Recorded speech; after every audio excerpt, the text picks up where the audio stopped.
नांदेड़ में जोरदार बारिश का सिलसिला जारी है। आज भी दिन भर शहर में जोरदार बारिश होती रही। शाम के वक्त कड़ाकेदार बिजलियों के साथ तूफानी बारिश का सिलसिला जारी है। बारिश की वजह से सड़कों की नालियां भर चुकी है और नालियों का पानी सड़कों पर बहने लगा है। नशेबी इलाकों में लोगों के मकानों में भी बारिश का पानी दाखिल होने की खबर है। बारिश की वजह से लोग अपने अपने घरों में ही रहने को तरजीह दे रहे हैं।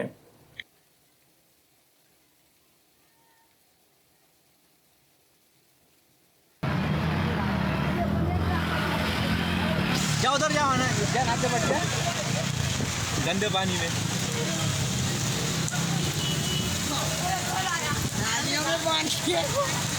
बारिश की वजह से दोनों जानिब से रास्ता बंद, बसें अपनी जगह पर फंसी हैं और बीच में देखिए किस तरह से छोटा हाथी बड़ा हाथी बन चुका है और ये लोगों को देखिए गाड़ी किस तरह से लेकर आ रहे हैं। पूरा इंजन गाड़ी में डूब चुका है, फिर भी हिमाकत है कि जारी है।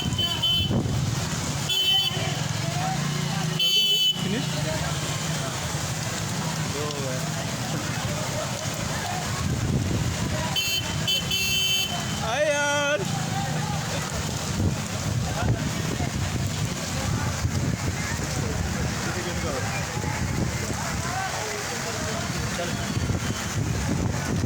गाड़ी वाले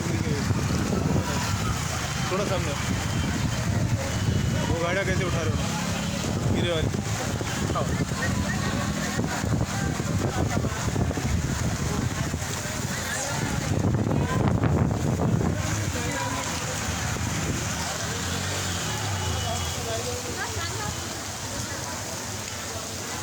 निकाल लो पहले भाई, तू गाड़ी आगे निकाल लो।